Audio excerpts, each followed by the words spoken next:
with his wife. And well, why getting married? Well, maybe he was hoping to get cured or hoping for a solution.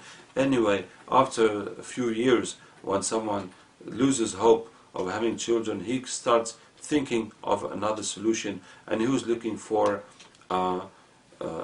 adoption, and he was going in the market of slaves looking for a child to adopt. And when he saw Yusuf A.S., Rasulullah said, the man who has strongest farasa, who has strongest sight of heart, understanding things and guessing things, is the man who bought Yusuf A.S. Because when he saw him in this market of slaves, he understood that this boy is exception. This boy is a fantastic boy. He's not any kind of slave or any kind of boy, and he bought him to be his son. But when he presented him to his wife, he just took a little he did not engage himself immediately, just say, we're going to take care of him, I hope he'll be useful to us, and if it is what I really think, I'm going to take him as a son. And there's no doubt that Yusuf A.S. day after day will not deceive his master, and he's really going to adopt him. And this is how Allah Ta'ala changed all the evil, all the bad that was in that test that his brothers put him in the world. Allah changed all the negative that was in that into positive. Allah changed his house into a better house. Well, we can't say it was better parents, but nothing can replace the parents, but the adoptive parents have so much love to give. And Yusuf A.S. previously was one of 12 boys. Now he's the unique son of his master. But what is more important is that he's going to get an education that was not possible to get in Palestine. He was going to get the best education. You see, how does a minister educate his children? He does not educate them to be businessmen or to be working in metal or to be working in agriculture.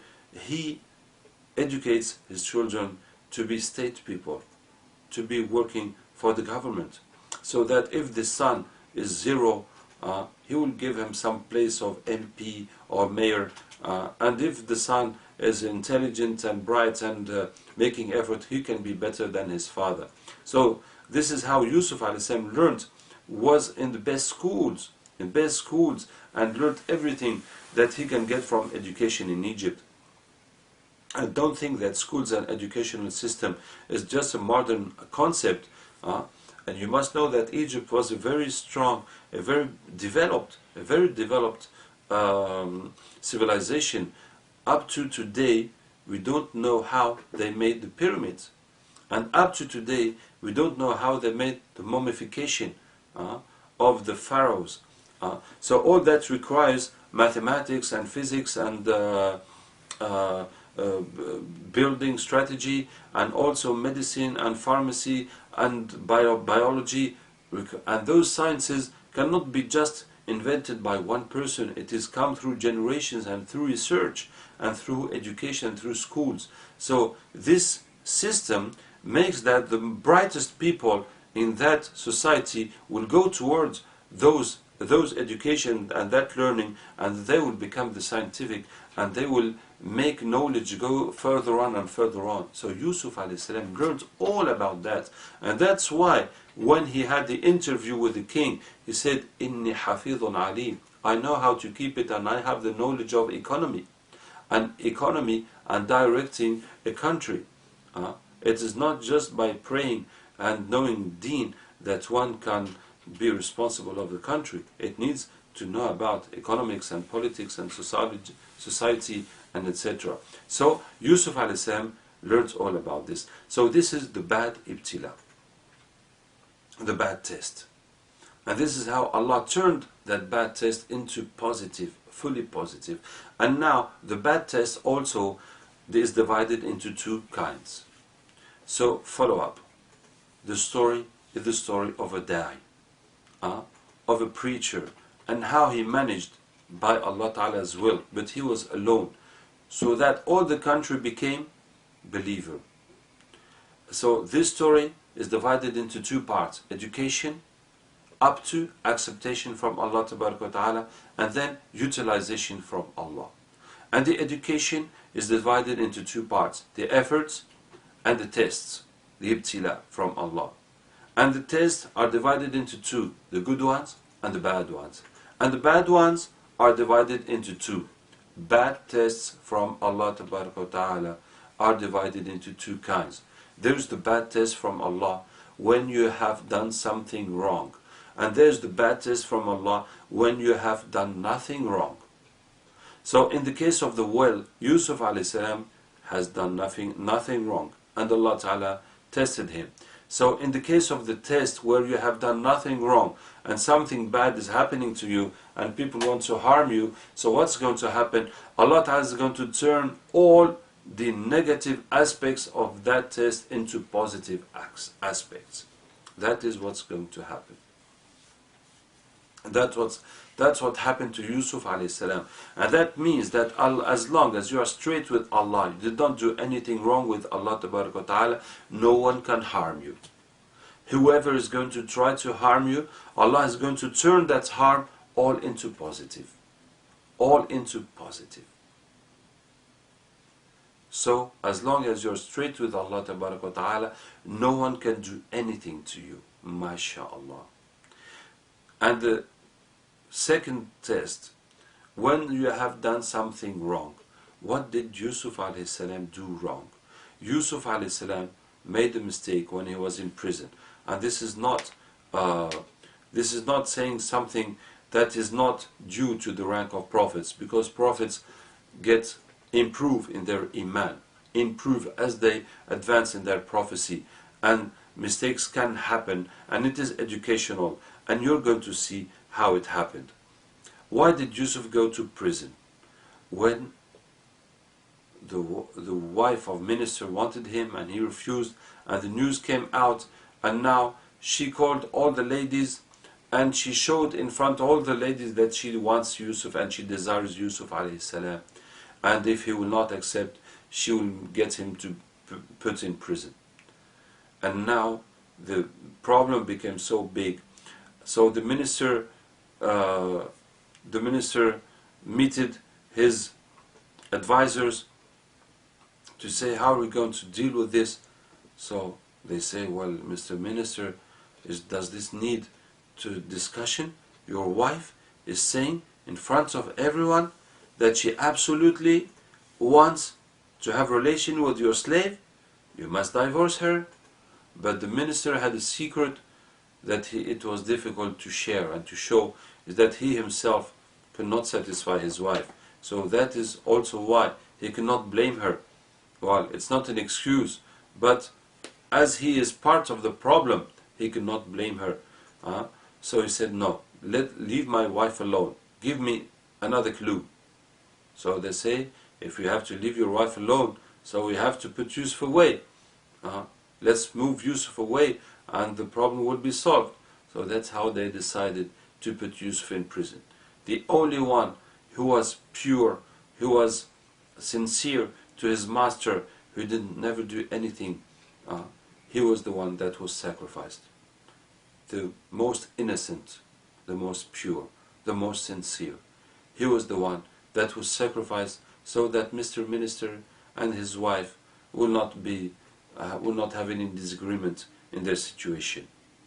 And this is how he's put into prison without any judgment, without any time, he's there for 2 years or 10 years or whatever, just put in prison for time being, until we will see. And even if after a couple of years or 5 years later, they will say, oh, are we not going to get Yusuf out of prison? They will say, maybe those problems are going to come again. Just leave it that way. We are fine as we are. We don't want any change. MashaAllah. Just keep the statu quo. Keep it as we are, as long as possible. MashaAllah. And when Yusuf A.S. entered prison, so 2 young men entered prison at the same time. And what was the situation of those 2 young men? The situation is that the king had been poisoned. and they did not know who put the poison, and so they took the um, the cook and the guy who prepares the wine for the king, and they put them in prison. By the time they check it out and they make research and they find out who put the the poison, and those two made dreams. The cook saw himself with bread on his head, and the birds were eating that bread, and the other one, the wine worker, he saw himself making wine. And they asked Yusuf A.S. about these dreams, and Yusuf A.S. started making them da'wah, preaching them to the unity of Allah Ta'ala, not worshipping anything else, and knowing him as prophet and his parents as prophets. And then he told him, you that have had the bread over your head, you're going to be crucified, and the birds are going to eat your brains. And the other one, you're going to come back to the king and serve him wine again. So they did find that the cook was the one who put the poison, and they killed him, and the second one was innocent, so he came back to his function with the king. And Yusuf A.S. told him, please mention my case to the king. And this is the word, this is the mistake Yusuf A.S. made. And this is what Allah Ta'ala did not like. Why are you asking him to talk to the king? And what's wrong with that? Many things are wrong with this. The first thing that is wrong with this is to believe in your heart that someone else than Allah is going to solve your problem. That's in your heart to say, the king, this is my chance to solve my problem. Oh yes, if that king could just know about me, one word of him will take me out of here. And you have forgotten the power of Allah. And you have forgotten the greatness of Allah, and the mercy of Allah, and the will of Allah. And you are thinking that the king can solve your problem. This is what Allah Ta'ala does not like. Allah Ta'ala says, قُلِ اللَّهُمَّ مَالِكَ الْمُلْكِ. Say, Allah, you are the king of the kingdom. You give the kingdom to who you want. You take off the kingdom from who you want. You make great who you want, and you humiliate who you want. بِيَدِكَ الْخَيْرِ. The good is in your hands. You are capable of everything. You are almighty. So you must believe that your good in your life is in the hand of Allah and not anyone else. That's what Allah Ta'ala wants from us. So this is the first reason Allah Ta'ala did not like what Yusuf A.S. said. The second reason is that Yusuf A.S. is using an illegal way. Using in a legal way, finding someone to go to the king, to come intervene, to interfere in this affair, and not the correct procedure. Now, this way Yusuf A.S. tried to find someone to interfere in his case, to help him, is not haram. Because when you are doing that, if it is to obtain something that is not your right, that you're not entitled to have, you're not supposed to get that, but you find someone inside the system who will come and interfere in your favor, so you will get what you're not supposed to have, that is haram. Or if you pay someone to give you something that you're not entitled to, that is haram. And it is even more haram if you are taking the right of someone else. For example, I want to get a house from government. They say no, and I will do and pay to get that house. It is haram, but that house, it was supposed to go to someone else who was more entitled and more in need and had the correct conditions than me. So not only I have taken a house that is not mine, but I have taken someone's house, and now I will have to pay that person on Yawm al-Qiyamah. So that's going to be very difficult to pay. May Allah Ta'ala help us. So it is haram to pay or to ask someone to do something for you which is not your right. But if it is your right that has been taken off you, and you are facing law abuse, you are facing power abuse, and you find a way of getting your own right back, even if you had to pay. That is not haram.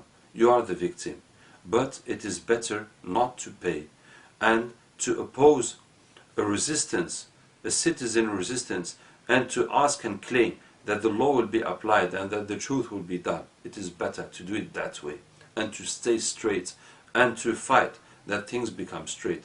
But if you cannot and you do pay, or you find someone to help you out, it is not haram. So what Yusuf A.S. did is not haram, but according to his level of iman and piousness and closeness to Allah Ta'ala, Allah did not accept that coming from him. And the third point in what Yusuf A.S. said is that Yusuf A.S. was preaching the two young men. He was preaching them, giving them da'wah, and Allah, He's the Lord, and this and that. And there's a contradiction between the fact of preaching people, talking to them about Allah, about deen, about this.